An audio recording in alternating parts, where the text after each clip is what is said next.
मेरे लिए सौभाग्य का विषय है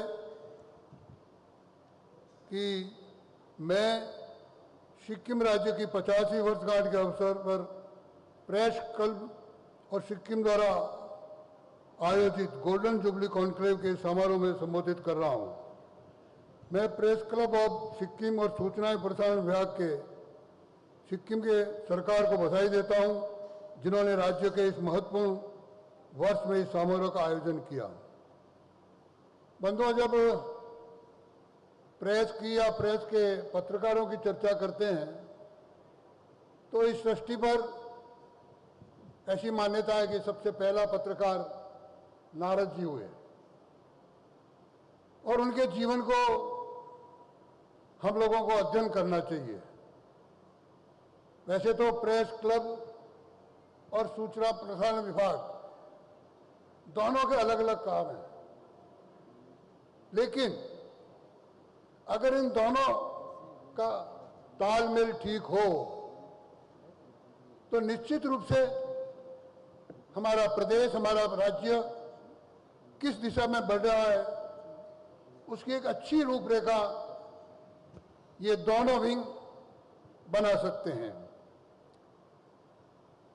अगर वैसे कहूं तो लोकतंत्र के 4 स्तंभ माने गए हैं: न्यायपालिका, कार्यपालिका, विधायक और चौथा स्तंभ हमारा ये पत्रकार जगत है।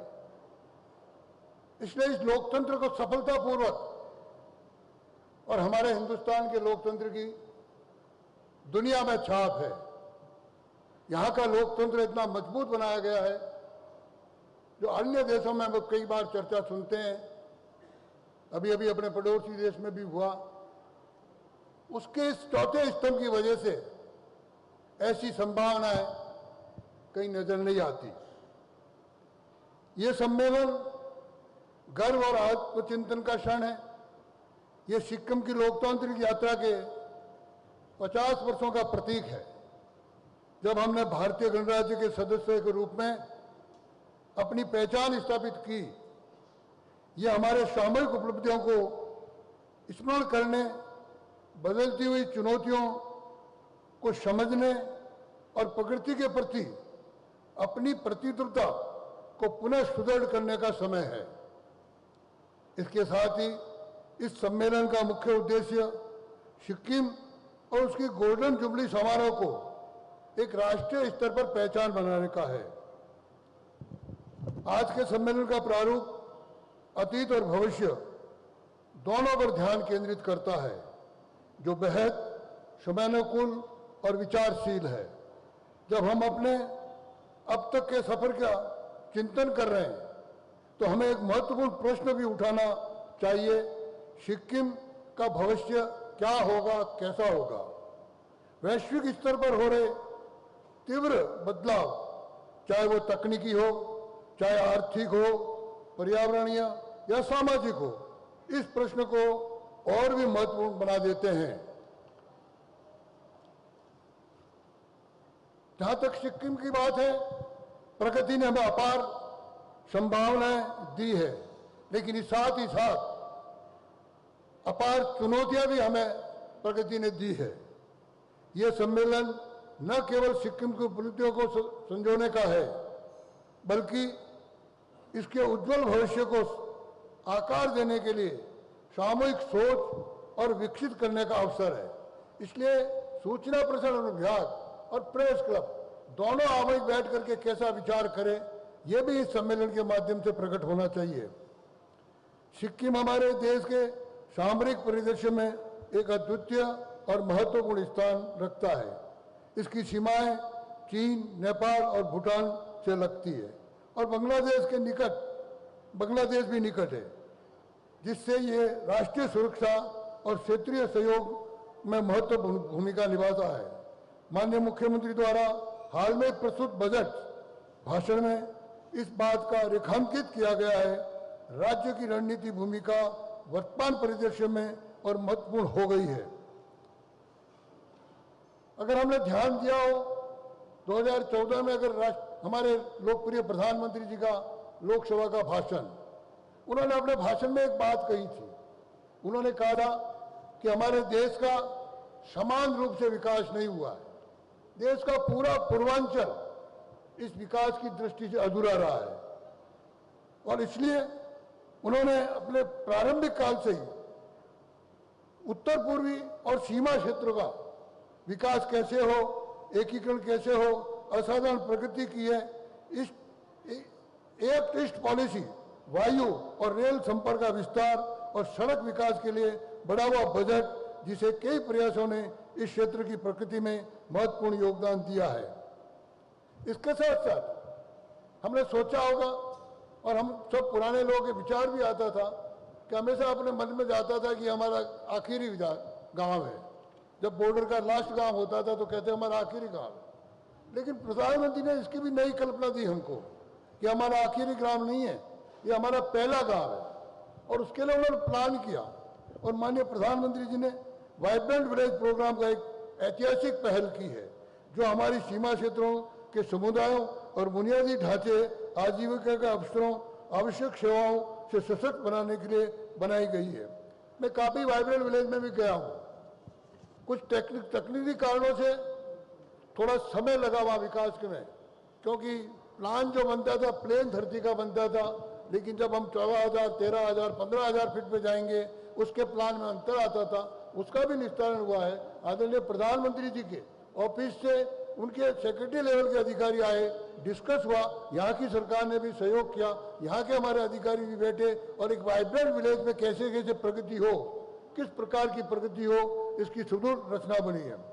समावेश विकास का मॉडल सुनिश्चित करता है हमारी सीमा के निवासी आत्मनिर्भर हो, हमारे युवा राज्य के भीतर ही उज्जवल भविष्य की संभावनाएं खोजे। अब अभी थोड़े दिनों पहले ही जोरथांग में स्टेट सरकार ने एक जॉब मेला लगाया था।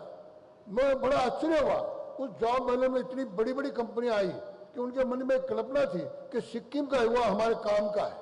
लेकिन हमने कहा है कि हमारे युवक की ताकत, हमारे युवक की सोच, हमारे युवक का परिश्रम, हमारे युवक की कर्तव्यता हमारे प्रदेश में कैसे लागू हो, ये भी इसमें से निकलता है। हालांकि कुछ महत्वपूर्ण क्षेत्र है जिन पर हमें ध्यान केंद्रित करना चाहिए। यही आज के सम्मेलन का विषय मुख्य है। हम NH-10 पर चर्चा कर रहे हैं, जो सिक्किम की जीवन रेखा है और उत्तर सिक्किम राजमार्ग को हमारी सशस्त्र सेनाओं को अंतर्राष्ट्रीय सीमाओं से जोड़ता है। ये दोनों महत्वपूर्ण राजमार्ग अतिवृष्टि से प्रभावित रहते हैं। अब बड़ी दुर्भावना थी कि NH-10 जो NHA का है, लेकिन दुर्भाग्य से उसका मेंटेनेंस PWD बंगाल के पास था, तुरंत नहीं होता। हमने तुरंत स्टेट सरकार ने चिंता की। हमें देखिए, राज्यपाल का मुख्य काम होता है केंद्र और राज्य के बीच में सेतु का काम करना।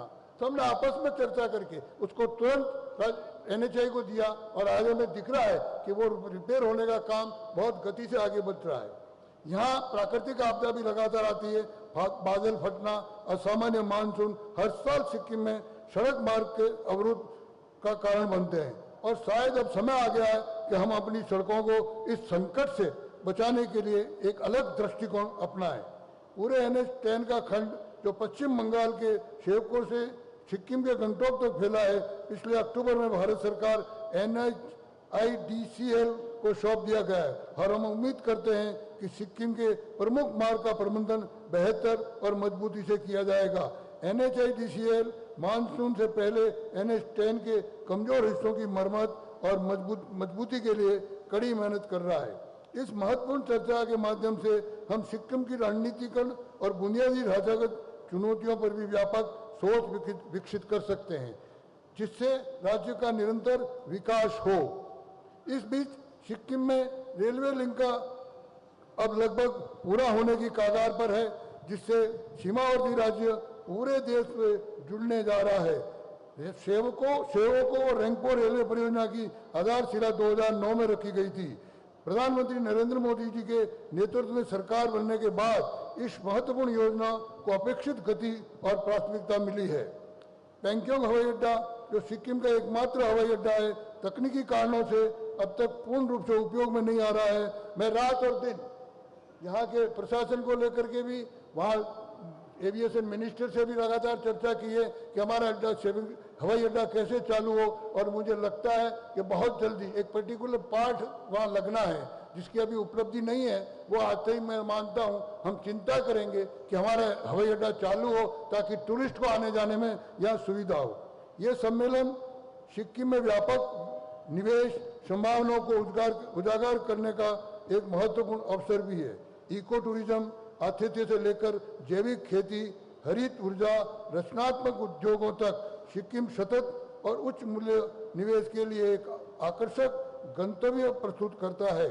यही रणनीतियों और साझेदारी के साथ ये क्षेत्र आर्थिक विकास को गति देने के साथ साथ हमारे पर्यावरण और सांस्कृतिक विरासत की रक्षा करने में भी सहायक हो सकते हैं। जब हम अपनी विकास संबंधी उपलब्धियों का जश्न मना रहे हैं तो ये भी महत्वपूर्ण है कि हम अपनी अद्वितीय पहचान को सुदृढ़ करें। पिछले 5 दशकों में सिक्किम ने भारतीय संघ में सफलतापूर्वक समाहित होकर अपनी विशिष्ट पहचान बनाई रखी है और मेरा मानना है कि यह सम्मेलन आज कुछ ऐसे विषयों को भी खोजे जिससे हमारी पहचान जो धीरे धीरे कहीं ना कहीं हमें लग रहा है कि कुछ विषयों में हम पिछड़ते जा रहे हैं या कुछ नई चीज पैदा हो रही है, तो उससे हम कैसे रोकें। ये मुख्य रूप से मेरे पत्रकार मित्रों का काम है कि वो सरकार को भी समय समय इस विषय में सावचेत करे, इसमें उसका ज्ञानवर्धन करे, कैसे इसको रोका जाए। पर्टिकुलर ये जो ड्रग वाला मामला पैदा हुआ सिक्किम में, ये हमारे लिए एक चुनौती है। जैसे मैंने कहा कि प्राकृतिक अपार संभावनाएं भी दी है, तो लेकिन अपार चुनौतियां भी हमारे सामने है। प्राकृतिक चुनौतियां तो है ही, लेकिन मैनुअल चुनौतियां भी धीरे धीरे डेवलप हो रही है। तो ये सम्मेलन इसको कैसे रोके, इसकी भी हमें चिंता करनी चाहिए। इसके साथ साथ हम अपने प्रतिष्ठित वक्ताओं, विशेष रूप से राज्य से बाहर आने वाले विशेषज्ञों विचार सुनने के लिए उत्सुक है कि राष्ट्रीय परिप्रेक्ष्य में सिक्किम को कैसे देखा जाता है। उनके विचार हमारी भारत के साथ एकीकरण प्रक्रिया और हमारे लोगों की विकसित होती आकांक्षाओं के बारे में भविष्य में तैयारी के लिए बेहद महत्वपूर्ण मूल्यवान होंगे। मैं कई बार अन्य प्रदेशों में यहाँ आने के बाद भी गया हूँ। महाराष्ट्र जाना हुआ, मेरा कर्नाटका जाना हुआ, मेरा राजस्थान जाना हुआ, लेकिन जब यहाँ के पर्यावरण की बात मैं उनके बीच में रखता हूँ, यहाँ किस प्रकार से पर्यावरण के नियम सरकार ने बना रखे, घर में बच्चा पैदा होगा 180 पेड़ लगाना होगा। अन्य स्टेट के लोग सोचते हैं ऐसा क्या संभव है क्या, ऐसा होता है क्या? तो ये दृढ़ इच्छा शक्ति से होता है और इस दृढ़ इच्छा शक्ति की वजह से ही आज सिक्किम में कर लग अपनी पहचान, हमारी ऑर्गेनिक खेती की पहचान। लोग पूछते हैं ऐसा वास्तव में है क्या, 100% ऑर्गेनिक है क्या? लेकिन यहाँ की सफाई की व्यवस्था ये बहुत सुंदर है। जो भी टूरिस्ट आता है वो देख करके जाता है और अच्छे अच्छे कमेंट्स अपने सोशल मीडिया पे भी डालता है। तो इन सब के साथ ये दोनों विंग, हमारे पत्रकार बंधु प्लस ये जो हमारा सूचना प्रसारण विभाग के जितने भी अधिकारी बैठे हैं, उनका कर्तव्य बनता है कि हमारी जो विशेष पहचान है देश में अलग प्रकार की, उस पहचान को हम कैसे बनाए रखें। इसीलिए एक विषय और मैं आप लोगों के बीच में कहना चाहूँगा। अभी अभी हम सब ने ऑपरेशन सिंदूर देखा है। सिंदूर पूरा होने के बाद कई प्रकार की कई तरह के चैनल्स और कई सोशल मीडिया के अलग तरह की बातें की जाती है। हम बहुत सहन कर चुके।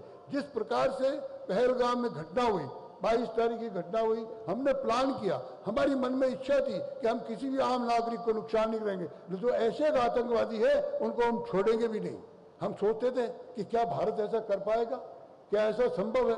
कुल मिला के 21 हमने वो उनके लॉन्च पैड तय किए और पहली बार हमने तय किया कि हम एक बार कुछ दस्ट करेंगे। और मैं आश्चर्य से आजाद हूँ। और कल अगर प्रधानमंत्री जी का आपने उद्बोधन सुना है सारात का, तो उन्होंने सारी स्थिति क्लियर की। कोई कहता है किसी के दबाव में किया, कोई कहता है क्यों शूट फायर किया, कोई कहते हैं क्यों किया। मैं पत्रकार बंधुओं से भी निवेदन करना चाहूंगा, इस विषय को जनता के बीच में साफ तरीके से रखना चाहिए। हमने वो 9 लॉन्च पैड तोड़े हैं और उसमें लगभग 100 से ज्यादा आतंकवादी मारे हैं, और आतंकवादी नहीं, आतंकवादियों के मुखिया मारे हैं। और जो प्रधानमंत्री जी ने कब अपने वचन में कहा है कि जो 2 यूनिवर्सिटी थी आतंकवादी पैदा करने की, उन यूनिवर्सिटियों को भी हमने खत्म किया है।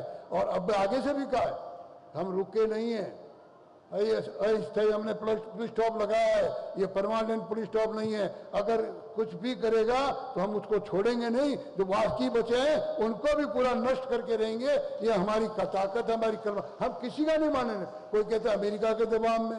मैं उन भाइयों से कहना चाहता हूँ, कोरोना के समय यही अमेरिका था, जब हम रशिया से तेल खरीदे क्यों सस्ता दे रहा था, तेल खरीद रहे थे, तो अमेरिका ने आप वहां से नहीं खरीदो।